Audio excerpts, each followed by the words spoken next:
Hello, welcome to another episode of Outside the Studio. I am so excited to have this guest on the show today because she and I know each other from before all of our worlds got turned upside down. And the second I met this person, I was drawn to her for many reasons. One of which was she was nourishing my soul by making this amazing, delicious food, but also her personality was just very warm and inviting. And I just felt at home, immediately felt at home talking to her. So we'll talk a little bit more about that. But before we go there, I want to let you know who this is. This is Jill Rose. She is a life coach for women. She is also a yoga instructor. She is a speaker and facilitator whose purpose and passion is to lift, nurture, and guide women to realize their innate and powerful brilliance and to help them stop playing small in their lives. This is so key. And this is something that I feel like I've been working on since I was a wee one. So that we can live in confidence and clarity and joy and freedom, all of those things. Some of them feel like, okay, well, how do we do that? Well, like, is that even practical? Is this just this philosophical ideal we strive towards? But on the subject of that, we're going to talk specifically today about things like rest and relationship and rest and the importance of taking breaks and burnout and why it's such a big thing, especially in my opinion, in our culture. And I wanted to hear from you, Jill, about your thoughts on that and strategies around coping with all of that. So Jill, welcome to the show. Thank you so much for being here. Thank you, friend. It's so nice to be here. And I felt the exact same way. The moment I stepped into that environment with you, I just made a beeline to you. I think kindred spirits. So it's so fun to kind of come full circle here with you. I know we were just talking about this. It's been a few years. It's been at least 4 years. It's been at least 4 years. I think it must have been 2019, right? Right before COVID. And we got to do this amazing event together with the fabulous Elise Kopecki, who, if you are not familiar with her work, please check it out. She is the co-author of the Run Fast, Eat Slow cookbooks. She co-authored with her friend and amazing athlete in her own right, Shalane Flanagan. And my teacher, Rosie Acosta, we put together this event called Nourish and Escape, and we did it in Bend, which is where Jill was living at the time and had this amazing business, thriving business with, this was a friend of yours you were doing this with, right? Yeah. We had Gather. Mm-hmm. Gather, that's it. And it had the same ethos of like gathering around women and nourishing our bodies and feeding our souls. And you did this with this amazing food. I mean, you catered almost all of what we ate that weekend. We did. Most of it came from Elise's recipes too. And it was so fun to really use her recipes and parlay it into this beautiful event. And gosh, what a privilege to be a part of that. That was so cool. That's how I felt. Cause we were surrounded by these amazing people, these amazing athletes. Right? And just, it was so cool. And that setting, we were at Tumalo Lake Lodge in Bend, Oregon. I don't know if I ever told you this either. When we were driving up there one day, a bear walked right in front of our car. Oh my gosh. What kind of And actually, I'm not sure I did, because when we told the retreat owner, she's like, hey, don't tell people, like they're going to scare them away. But it was amazing. I mean, it was incredible. It was incredible. Yeah. Such a special time. It was. Yeah. The one more thing I want to say about this, and I want to bring this up specifically because I use this recipe all the time. In fact, I just made them this week, is your, I call them hummus cookies. And yes. Do you also call them hummus cookies? That's what my kids call them. Yeah, that's right. The hummus cookies. Yeah. That's actually not Elise's. But that is one that I adapted from a recipe from a friend a long time ago. And those amazing, and they're gluten-free and they're dairy-free, and you would never know. But as soon as I told my kids they were made out of chickpeas, they were like, what do you mean? You're making cookies with hummus? Yeah. I am. Yeah, and you're eating them. And they're delicious. And they're so good, right? Mm-hmm. And they're very nourishing. Speaking of nourish and escape. Nourishing. Yep.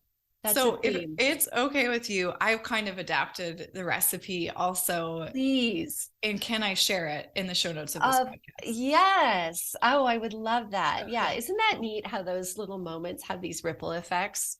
Yeah, we get Yeah. to Oh, that stuck with nourish me. people one cookie at a time. Yeah.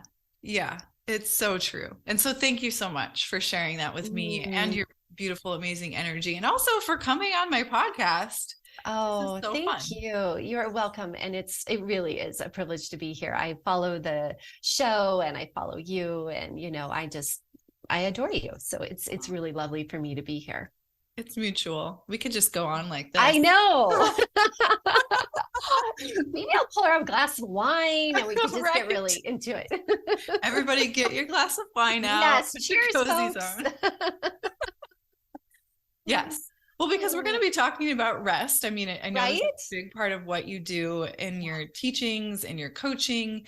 So I'll just throw out kind of a broad statement and then I'll let you take it away. Okay. Talk to us about the importance of rest.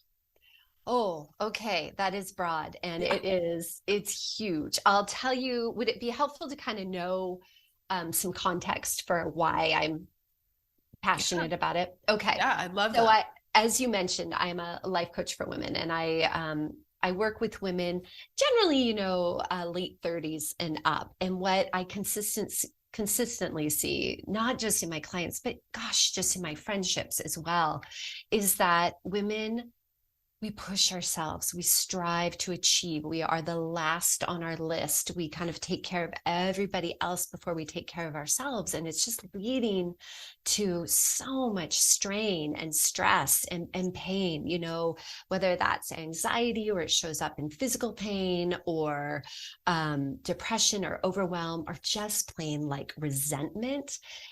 What I'm seeing is that women are just pushing themselves beyond capacity and responding to it with burnout.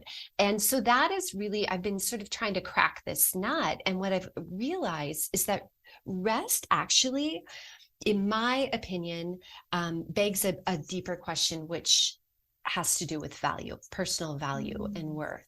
So rest in and of itself, and we know this, right? And especially as a yoga teacher, you know this, right? In our day-to-day world, in our culture, we are confronted with all kinds of stressors, right? These external pressures and duties and expectation and responsibility, and it just heightens our stress levels, and it activates, our sympathetic nervous system, which is that fight or flight. And it just leads us to all of those things I was talking about a moment ago, anxiety and overwhelm. And we're seeing all of this at epidemic levels, right? All throughout our culture. And in contrast to that sort of sense of striving is rest. This really radical idea that activates our parasympathetic nervous system, right? So it puts us into this rest and digest state where we have ease, where we have calm. And that is where, and it is really only in that state of calm that we can sort of tap into our inner resources, our wisdom, and we can gain clarity and discernment, like, reprioritizing, perspective, innovation, cool answers and solutions. And that can only be accessed, those inner resources, when we are still enough. And rest is what gives us that space, right? That sense of ease and relaxing. So I could go for it. Yeah, so important and so overlooked and frankly really discouraged by our culture. Yeah. So yeah. Oh, sorry. Were you, I have something that I want to follow up on, but I want you to finish your thought first. No, I'm finished. Please go ahead. Oh, okay. So you mentioned the word value in terms of our value as women and this kind of social construct that the more we do, the more valuable we are, or the more, output there is, then we're pulling our weight, in terms of like culture or family dynamics or whatever. Now this gets really tricky, Jill, and I want to hear your thoughts on this. And I've had this firsthand experience for the past, let's see, I would say 5 years.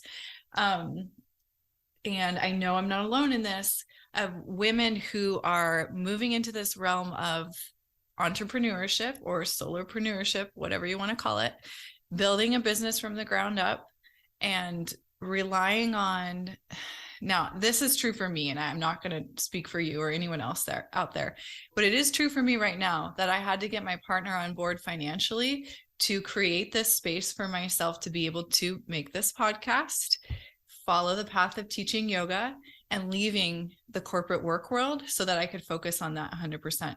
Now, what happens mentally when we no longer have that, for me, what I walked away from was a healthy income, a sense of financial independence, a 401k with benefits.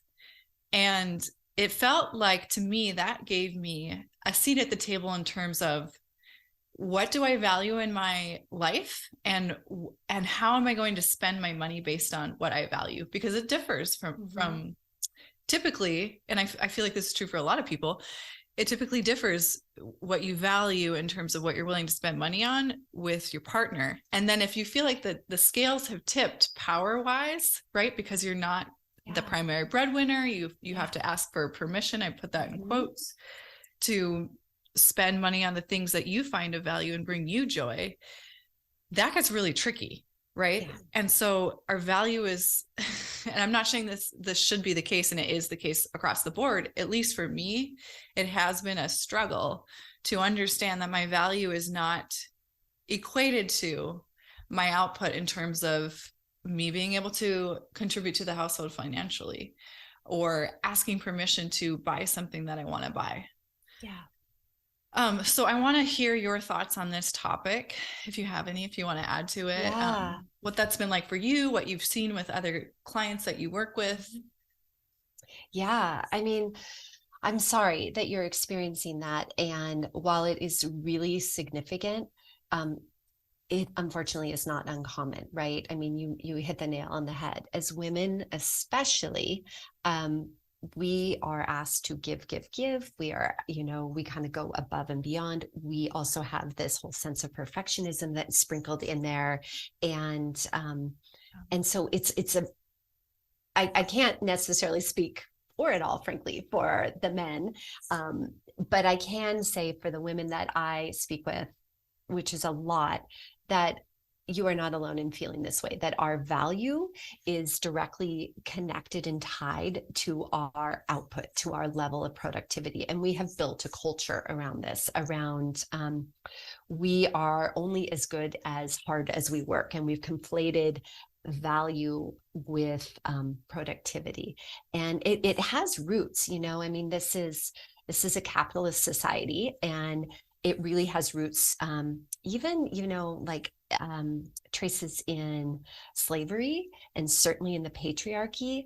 But you can really look to the industrial age and see that was really a turning point for us, where before, we didn't worry about factories and bottom lines in the way that we do these days. And so at that time, we really patterned our lives off the natural world, right? We are beings of nature, and we sort of followed that rhythm. And then comes along the industrial age, which has been amazing, right? Like, you and I would not be having this conversation without it. So there's been, phenomenal gifts from that, but it's also come at a cost, which is we sort of shifted our collective value system to meaning that we are only valuable insofar as we produce and we strive and we achieve.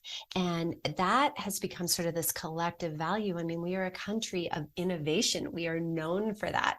And it has become so deeply ingrained in us that we have begun to take that on as a personal value as well. So now, not only as women do we already feel like our role is to care and to give and to make sure everybody else is taken care of, but we have this whole social backdrop, this cultural backdrop that is saying you are only valuable if you produce. So it's a really slippery slope. And so when I say rest is radical, it is, because it's completely counterculture to everything that we're hearing. So Tess, what you're experiencing is bumping up right against everything that we have been taught, that that our worth comes from how hard we work. And Yeah. so, and then burnout comes, right? Because we think that if we could just work harder, if we could just get further, we will be of value. We will be worthy. We will have a seat at the table. And what happens is that there's always something else that lands on that list, right? So, so we end up never being able to fill ourselves back up. Yeah. I mean, that's the key right there, because I think about this in terms of, I want to caveat my original kind of pondering and statement in terms of, I do feel grateful that I have a partner who is supportive of this work that I do. I want to make that clear. Yeah. That partnership allows me to do this work. Yeah. And it is my kind of mental construct, and certainly a lot of that comes from our culture and like what everything that Jill you're saying, yes, how we place value, the Industrial Revolution. I love that you're bringing up this history and the roots of it, and the patriarchy as it stands today. But it's like it becomes this insidious thing in my mind where I can't rest in that, and I think, okay, because I'm doing all of these things at home, you know, then I should also be doing the cooking and the cleaning and the laundry. Yeah. And then I become this entrepreneur with basically what amounts to a 24/7 job, because I make my own hours, right? So that means I'm working on the weekends. And you're compensating. You're trying to compensate for the perceived lack of financial input. Exactly. Right. Yeah. Because that, to me, right now is the way that I can give some sort of tangible value to the household and or the relationship, which is not a winning strategy, because what are we talking about now? Then burnout happens, right? Right. I mean, I think I'm on a mission, Tessa. I'm on a mission because I feel like, oh my gosh, this is where so many of us are at, right? And what I want to say to you is that your value doesn't come from all that you do. You're just valuable because of who you are. And we have this culture that absolutely, the messaging with our culture is that is absolutely the opposite, right? That our value is from how hard we work. When if we take the time to find rest where we can just pause, it actually can be the most productive thing you can do. It is quite an efficient way to realize goals and dreams, but we don't give it the value that that I believe it deserves, because it's just so counterintuitive to everything else that we think we should be doing. Yeah, so true. So what are some? Yeah. Oh, sorry. Oh, I was just going to say, I think you said it so beautifully too, that this culture and the messaging that we receive is so insidious. It's so deeply ingrained in us that we don't acknowledge it. We don't even question it. It's kind of how it's always been. And we were, you know, certainly it's reinforced by what we see in the media and perhaps family dynamics. And it's, you know, we're in generations of this now. And so it is insidious. And so it's hard to identify what is culture and what is true to you. Yeah, thank you for saying that. That reminds me of something you said before we started to record, which was this, it sounded like a practice you're implementing in your life right now in terms of letting go of striving, and kind of, I think about putting my feet downstream and letting kind of the current take me and take an easier path, right? And so I love that. And then whenever anyone says that to me, I'm like, well, what does it actually look like in practice? Like, how do I do that? Yeah, that must be nice. Great. Yeah. You do that. Okay. Yeah. I'll be over here pushing the boulder up the hill. Thanks very much. So how do we start to implement these things into our life? Yeah. Well, I think the very first thing is to recognize that there is history to this, that this isn't a personal thing. It is not me. It is not you. There is not something wrong with us. We are in this point of friction where our needs and desires and energy levels no longer align or match the external messaging. And so that's the burnout, right? That's the response that we're having. We've just sort of hit the wall around it. So as far as strategies, awareness is the very first thing, to just be able to recognize that, okay, whoa, this is, I am valuable just as I am. I am worthy, and my worth doesn't come from how great my dinner is, or how clean my house is, or how amazing that project was, or how well behaved my children are, or, I mean, insert anything in there, right? It really does come just by virtue of being you. Then going into really practical strategies, I see it as having sort of 3 layers to it. And I always envision it like concentric circles. So I feel like there are 3 ways to best access that place of rest. And like I said, rest is just a vehicle to access your inner resources and wisdom. So on the most outer circle, I always think those are like the monthly, the quarterly, maybe the weekly, but more likely the monthly activities that are less practical on the day-to-day, but they are truly restorative. So maybe that's like a weekend away. Maybe it's a night out with friends, enjoying an authentic conversation. Maybe it's just holding up in your house and turning off your device and closing your curtains and just going inward. For me, it looks like reading a book. I will literally, and I know this is a statement of privilege. I am an empty nester. I have my children are older and gone, and I have the time and space to do this. But I know that when I start to feel a little sideways, I need to reach for a book, and it's a beach read. It's not anything that has to do with my work. And I have a chair I sit in, and I usually have a cup of hot chocolate next to me because I love my sweets and it's comforting. And I will tune out the world and read for the whole day. And without fail, the next day I will wake up and be like, okay, let's go again. I can do this.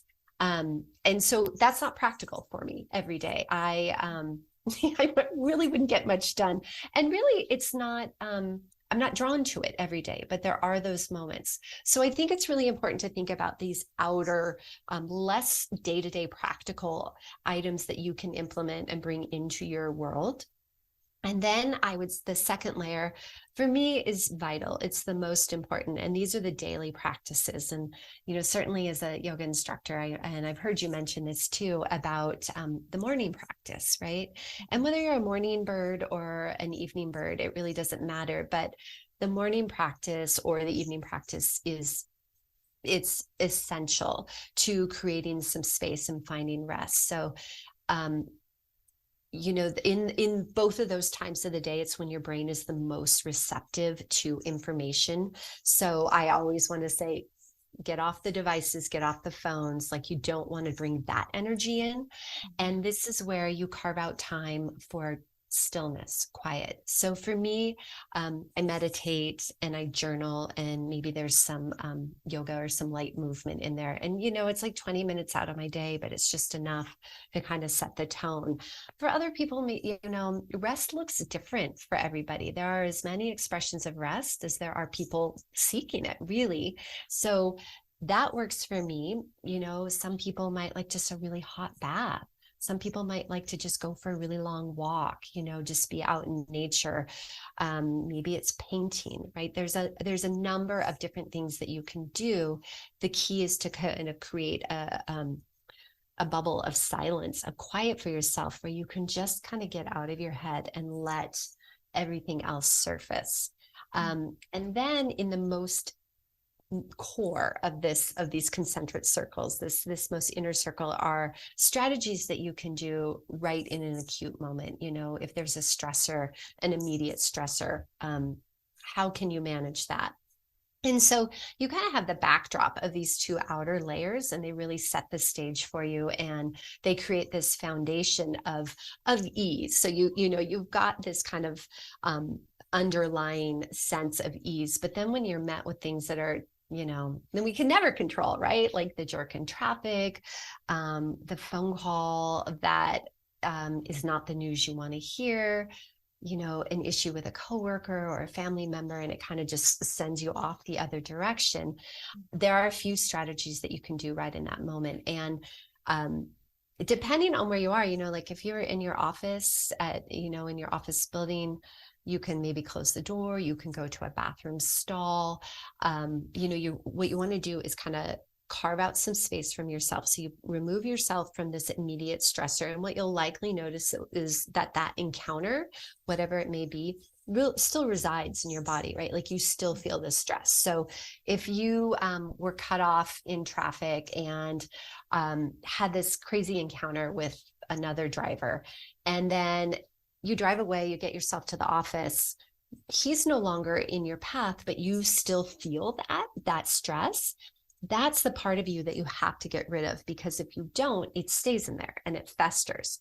And so ways in which to remove that stress, and we all know this, just a really sudden burst of energy, I always say 10 jumping jacks, going, just pretty hard jumping jacks, dancing it out, literally shaking it off, how animals do when they're stressed, literally shaking it out, and it will remove the stress from your body. Other ways to do it obviously are breath exercises. Maybe if you just climb into the bathroom stall and spend maybe 2 minutes just intentionally breathing in and out of your nose, feeling that breath move through you, and as you begin to fill with calm and ease that the breath brings out, the stress slowly steeps out. What else is there? Oh, I love this. But you kind of have to watch who you're with this one. But a 20-second hug is amazing. And so you want to make sure that you're doing it with somebody trusted and it's, appropriate. But heart to heart, none of those, side dude hugs, but really kind of heart to heart, wrapping your arms around somebody, leaning into them, allowing them to lean into you. 20 seconds will do wonders. And it's such a beautiful connecting point anyway. Another one, which is usually my favorite, is laughter. Spontaneous, goofy, pee your pants, shoot your water out your nose laughter is the best way to just kind of rid yourself of those moments. And so what it allows you to do is it just provides distance, right? So now you've got the stress out of your body and you can be like, geez, that was super weird at driving to work today. And then you move on. Yeah. So I think when you have all three of those strategies in place, you have sort of these weekly or quarterly activities, you have your daily practices cemented in, and then you have these resources when you are met with something immediate. It allows you to release the stress a whole heck of a lot easier. Yeah. Oh, those are great practices. I love all of them. I remember during a period of time where I was my partner and I were having a hard time communicating and connecting. And so we were going to counseling, and one of the strategies or piece of homework that our counselor had us take home with us was in the morning before we went about our busy days and parted ways. She said, "Can you pause?" She said for, I think it was something like 20 seconds or at least 10 full breath cycles, and just hold each other. And heart to heart, she said heart to heart, because it takes that long for your heart rhythms to become in sync. And you'll start to feel your heart rate with that person syncing up. And so it actually very tangibly creates connection, and also very tangibly slows down your heart rate and their heart rate. It was just such a great way to connect. So that one I love. I love that. And when you do that, I mean, it's awkward, right? 20 seconds is a long hug. Time. And when you think about that and you're like, okay, we're still hugging, we're still here. But you can feel not just your heartbeats sync, but you can feel like with your arms around this other person, you can feel their muscles start to relax. You can feel the stress begin to melt away. And you're saying this exactly, right? Like it lowers heart rate, it lowers blood pressure. That's everything that is activating is a response from the parasympathetic nervous system. And so we have these tools at our disposal, and it's a matter of taking them. And in order to take them, we have to believe that we're worthy of receiving them, of taking that time. So there's a bunch of layers to it, right? But I just find that if we give ourselves the permission to rest, and it's hard, I know this for myself, like when I do spend those days just sitting in my chair reading my book, for a long time before I kind of figured this out, I was like, okay, I got to make sure dinner is prepped and got to make sure the house is clean, and qualifying in a number of ways, or just sitting there. And so often when we do take rest, we are either thinking about what we should be doing. Should is like written all over this equation, or we are feeling really guilty about it. And what we want to do is remove that and recognize that actually those 20 minutes of rest or that day of rest buys you so much more time, because you have so much more clarity and coherence about what it is that you do want, what it is that is going to help you take this next step, instead of monkeying around and getting lost in all of the noise, really hyper focusing on what it is that you do need to do. And it's just such a beautiful, easy, simple way and efficient. Oh my gosh, so efficient to have our needs met. It's just that we have this culture that is like, oh no, we don't rest. This isn't how we do things. We strive and we achieve, and all of that has really become a badge of honor. We celebrate that mentality, and so that's why it's so difficult to give ourselves permission and to ask for permission, to find that rest. I identify with the use of reading, because that's what I would do if I had a whole day, or if I allowed myself a whole day. I would sit there and I would just read. I'd read in the bath. I'd read in the living room. I'd read downstairs. I'd read everywhere. So I'm curious, because I'm in need of a good light fiction. Are there any books or book that, and I think, fiction does wonders for our brain in terms of creativity in and of itself. Mm-hmm. It relaxes the brain too. Mm-hmm. So I'm wondering if there are any books that you've read recently that you would recommend, because I'm in need. Oh my God. I'm a nut. Like, I am a voracious reader. And you're right. Like, when we read, when we paint, when we knit, when we do whatever, it activates the other part of our brain, right? The one that's not hyper focused on stress, but it kind of allows us to just chill. And so what have I read recently? I just met, oh my gosh, what have I read recently? And I know I just loaned it out. I just met this woman who lives in Bend, who's a great author. Her name is Nicole Meyer. And so I just read her book, House on Bradbury. And so I just have her second one on my shelf ready to go. I have read, oh, isn't it funny when people ask, and now I'm like, what have I read? I don't even remember what I've read of my stack of books. I have read, oh, Tessa, I'm going to have to get back to you on this. I'm trying to think of what I have. I've got a stack right on my table there. Well, yeah, we can, like, I'm sure they'll come to you later on. Yeah, I have read I literally read Beach Read. And I think that's Emily Griffin, maybe Emily Harris. I've read a bunch of hers. I read, okay, here's my other guilty pleasure. Actually, it's not a guilty pleasure. I love it. I love, you give me a light rom-com that has something to do with a book or a bookstore or a library, and I'm in. I love it. So I read By the Book. I've read, can't remember the name, the sweet story of this girl who inherits this bookstore in London. A lot of things like that. And I started to read something the other day, and I was like, yeah, no, it's a little too heavy for me. I'll save that, like I have my time where I educate myself for my work and that kind of thing. And so I really reserve this for lightness. I don't want to, I just want a page turner that I don't feel super drawn to. Oh gosh, what did I read?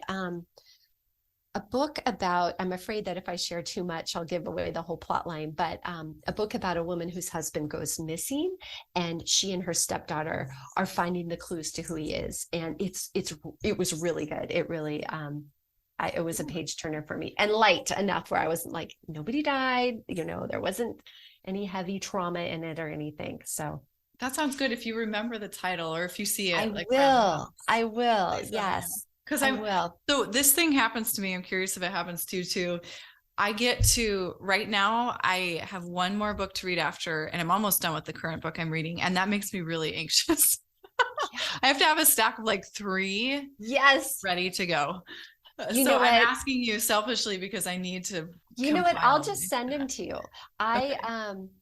I live right down the street from the library, and I am I Lovely. love my library. So I go, um, I was going weekly, and then they just closed the library for renovations.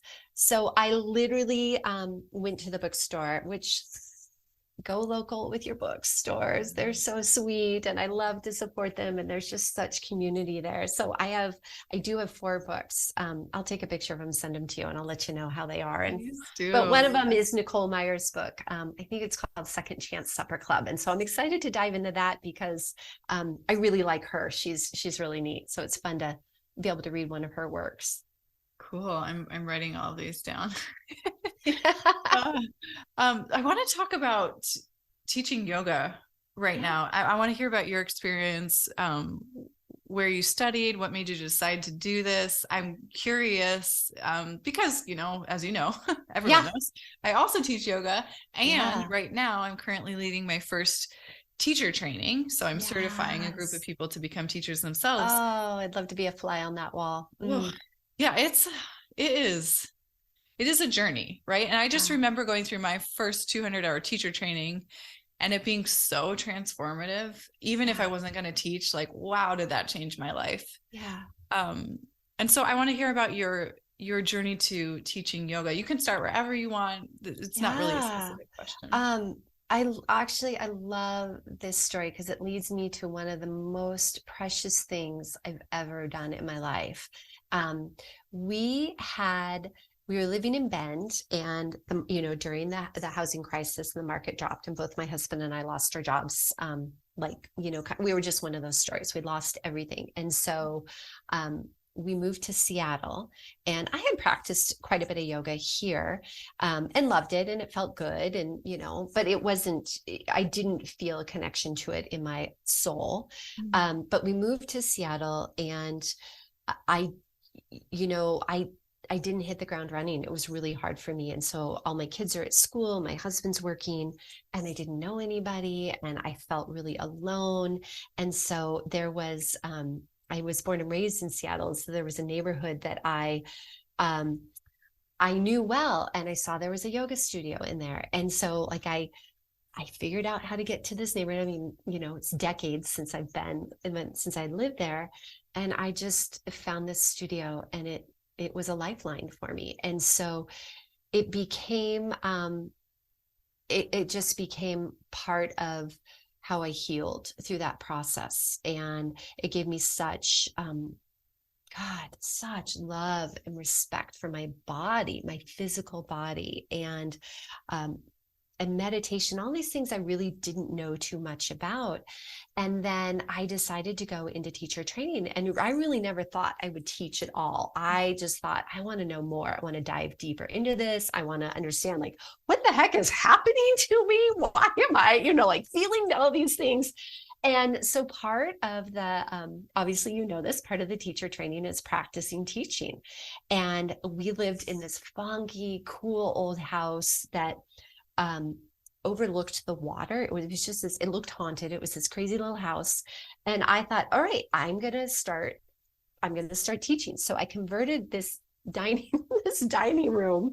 My husband came home one day. I'm like, could you help me move the dining room table? Because I'm going to make this a yoga studio. And he's like, what is happening here?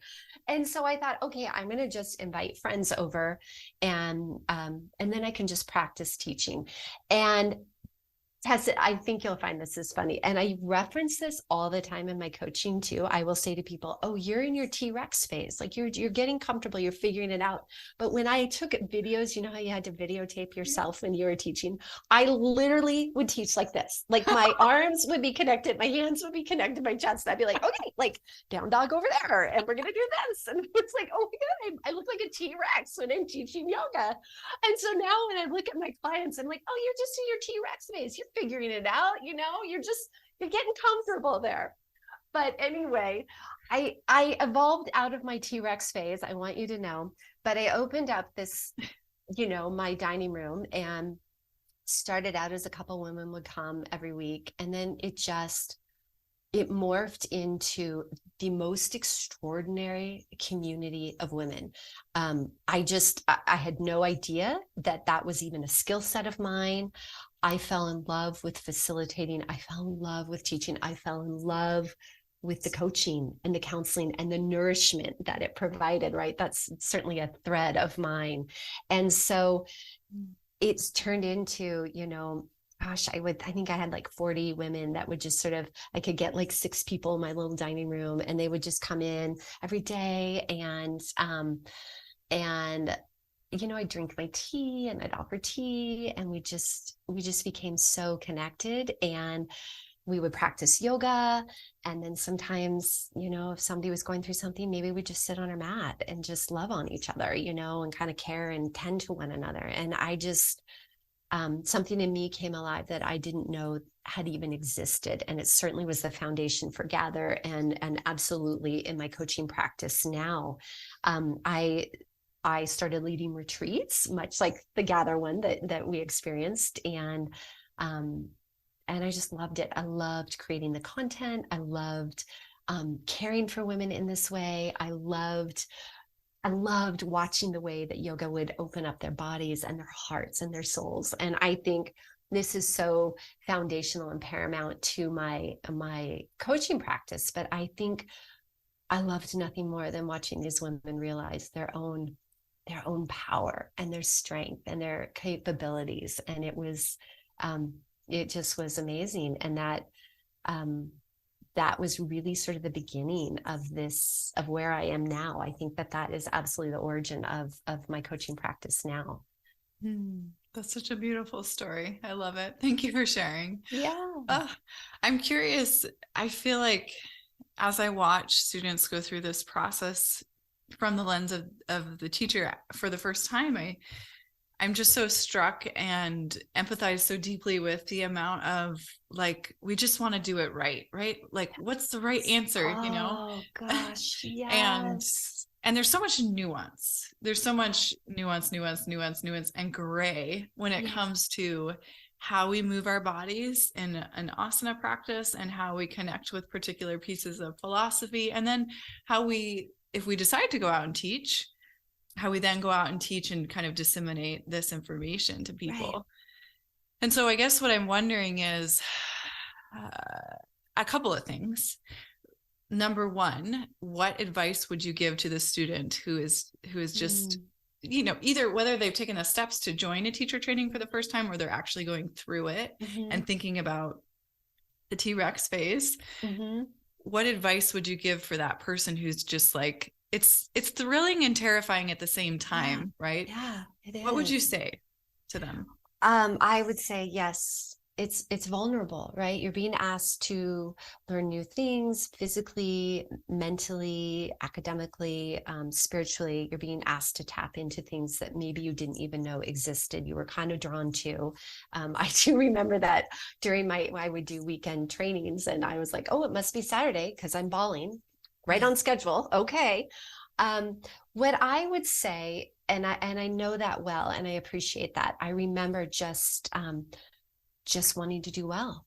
I wanted to figure out like what the scapula was, and I wanted to know what the Bhagavad Gita was, or, I wanted to do well on the test. And I have said so many times, I would love to go back to a teacher training and just absorb it.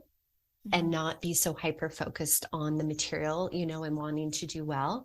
But here's what I have found is that it all falls into place. It all falls into place. It's overwhelming. And certainly those first few months of learning to teach are, they're super vulnerable. They're super awkward.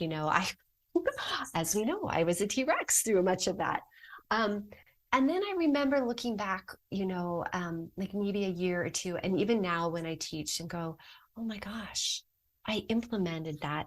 And that was, I was certified, I think 15 years ago, so it still stays with me.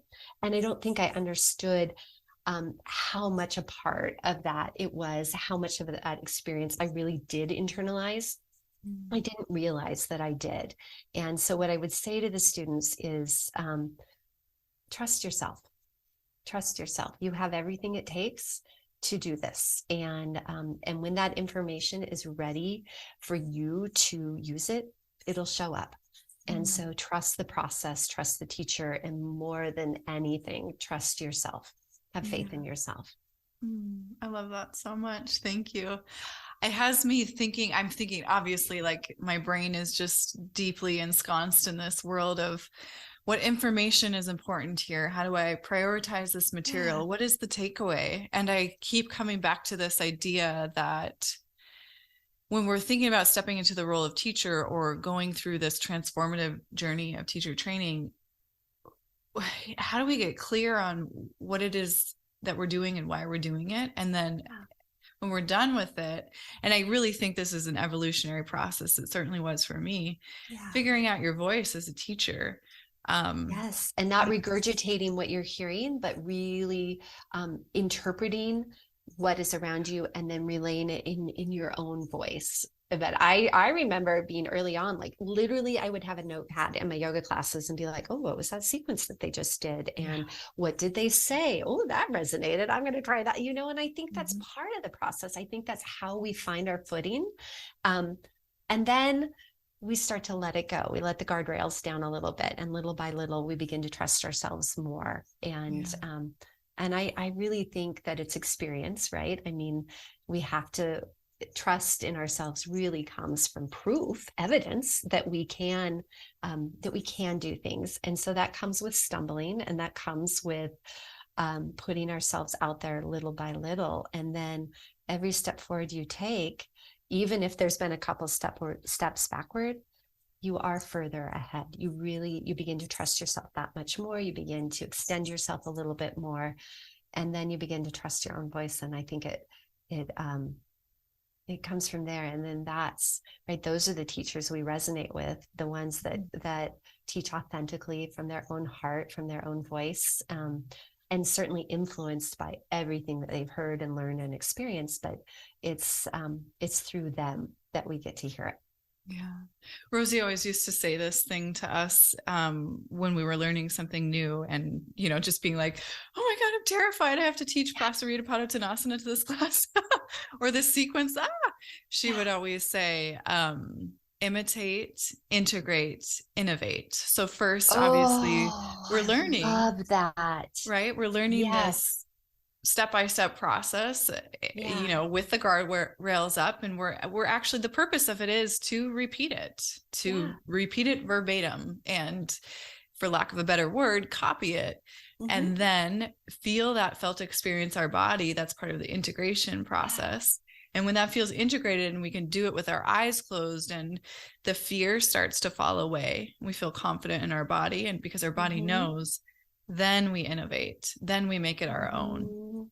Yes, I love that. I mean, that's it. That's perfect, right? We have to find the confidence in ourselves first, and we have to, and it's a leap of faith. It's definitely, it's a leap of faith. It's a leap of belief in ourselves. And you're, it sounds like you're doing that too, having left the corporate world, creating this whole new entrepreneurial spiritual experience for yourself. That is a tremendous leap of faith, and it takes incredible courage to do that. So I can imagine that, like, that's where I could imagine for myself, my footing might feel like, okay, I gotta be providing. I got to step back into what I used to be able to bring to the table, because everything else feels super shaky. Yeah, it's terrifying. Yeah. And also, I mean, it's amazing, and exciting, right? Like it's this weird thing of both, right? Yeah. It's all the things. It's all the things. Yeah. I want to spend the rest of our time. Well, first of all, I want to be mindful of our time, because I can't believe it's already almost been an hour. I know. Should I open the bottle of wine? Should I get that? Yes, go get the bottle of wine. Okay, we can pause for a biometric. All right. But I want to talk about your life coaching work, because I haven't actually worked with a life coach before, aside from Rosie, who is a certified life coach, but I think we hear this term a lot, and not Yes. all of us really know what it means, because again, we don't have the felt experience of having worked with a life coach. So I want to hear about your approach to it, how you work. I was looking at your offerings on your website, and I saw that you do a walk and talk. So I want to hear about that offering specifically. And yeah, I want to hear more about this. Yeah, I think you're right. I mean, it's such a broad term, and basically, like, you can put out a shingle and be a life coach, and that worries me a little bit, because I take what I do really, really seriously. I don't think that there's a huge difference between traditional therapy and life coaching. There's a ton of crossover. I had a therapist friend say to me, I feel like she best described it in that therapy looks a lot backwards and coaching looks a lot forward. And I love that. I love that I have the freedom. I do, like, often assign homework, not like graded homework, but hey, here are some things I want you to think about as you move into this next week. For me, so much of how I coach and counsel women, and I do work with women because that has been what I've learned to be my sweet spot, the area that I thrive. It's the one that's most meaningful to me. And so I love that I've been able to kind of narrow that down and know that about my practice. I really enjoy it because it's a very empowering practice. I always say, like, it's not great job security, but I don't want people to stay with me forever. I want them to use these tools and then go off into these worlds and their worlds and just, make a difference and have meaning and purpose and feel confident in doing so. And it's such a privilege to watch that. And much like what we were talking about, my practice really revolves around connecting my clients to their own inner resources. So I will often say, like, I can't tell you what job to take or which partner to choose or, any of that stuff. I don't know that, but I know how to get you to you, and the answers. And so much of my practice is really around helping women find the confidence and the trust in themselves to make these aligned and right decisions for their choices and their worlds. And I meet online. I have a lot of people, out of state. I do live in Central Oregon. So I have a little, like, I'm in my office now, right? Which is my she shed, just kind of off my property here. And then I do meet with people in Central Oregon, and I do the walk and talks. And that really came about because I feel like whenever I would walk with my girlfriends, I feel like we could just solve the world's problems. I mean, all my best conversations would happen on my walks. And so I just had this idea one day, like, gosh, wouldn't it be kind of cool just to do this with some of my clients? And I love it. It's really effective. It's really fun. I do have to deal with Central Oregon weather, which, at times it's like 110 or like -10, like it fluctuates. So there have been times where I'm like, we've got our hoods on going, what'd you say? So it's not always super practical, but there are certain times of the year that it really, it's really a lovely way to communicate. And I found I was working with younger clients for a while there, and especially when you're younger, you don't want to sit in front of somebody and it sort of feels like this authoritarian relationship. And so walking side by side, which, by the way, is such a metaphor for coaching, right? Like, just being able to walk by somebody next to them and maybe have your hand on their back and let them know that they're loved and they're seen and they're cared for. Well, we physically, tangibly get to do that on the walk and talks. And that makes it a lot easier for, like, I noticed that with my younger clientele, and you get out of your head and you just get into your body and you can kind of shed all the noise and just speak from the heart. So that's a beautiful way to do it. But yeah, that's my practice. I really strive and seek to connect my clients to their inner resources, or their inside voice is what I call it. Oh, I love that. Their inside voice. Yes. Use your inside voice.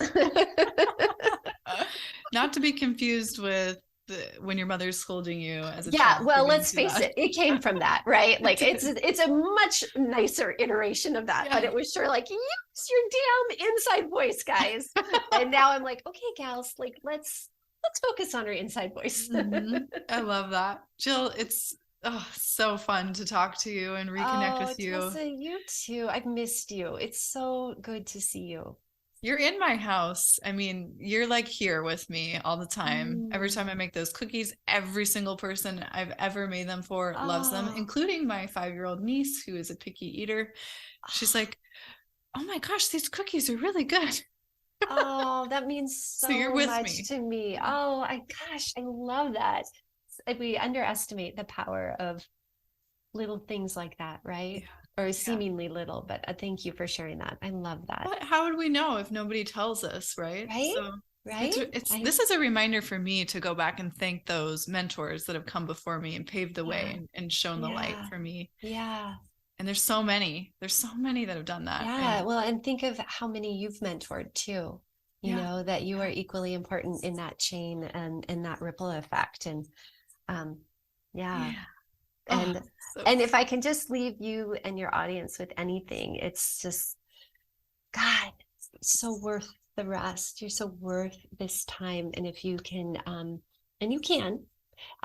trust that it will open up doors and answers and whole worlds that you could never have anticipated. Because when we're not in rest, we think in this, this narrow-minded focus, and we don't see anything beyond that. And when you take the time to rest, when you take the time to connect with yourself, you will see such a broader horizon, so much more than what you're seeing at that time. And so anytime you feel like, oh, I've got to add more value to this relationship or to this equation, I would counsel you to sit your ass down and kick your feet up and without justification and see where that takes you. Yeah. What a beautiful invitation, Jill. How can people find you and connect with you online? Yeah, I'm at jillrosecoaching.com. You can always email me at info@jillrosecoaching.com. And I'm on Instagram and Facebook at Jill Rose Coaching. Yeah, and so I see people, like I said, remotely too. And I love this because I feel like I don't miss a step. It really is. I don't think you lose anything when you talk to people remotely. It's nice to know that we can still create connection in this way.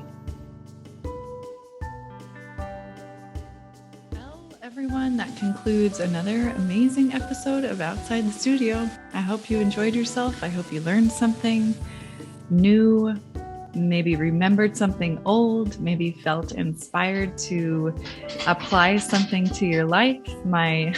You can hear my dog in the background. She's doing a little happy dance. So Daisy enjoyed it.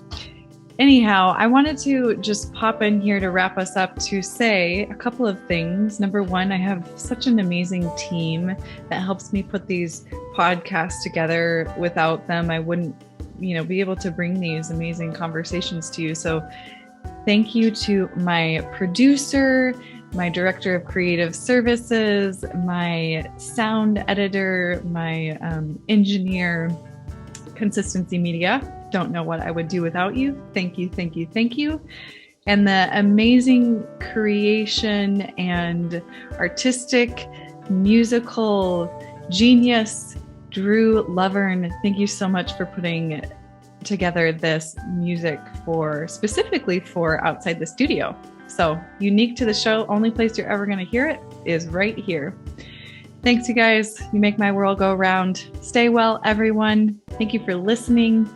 Don't forget to subscribe, rate, and review, share on the socials, especially if it's a show that you think, hey, this could help somebody else. That's what this is all about, right? We're sharing information so that we're better, so that we're inspired, so that we're lifting each other up, and we're learning how to be in this world, living on this planet to the best of our ability, sharing information and inspiring one another. And that's my hope. That's my hope for the show. Take care.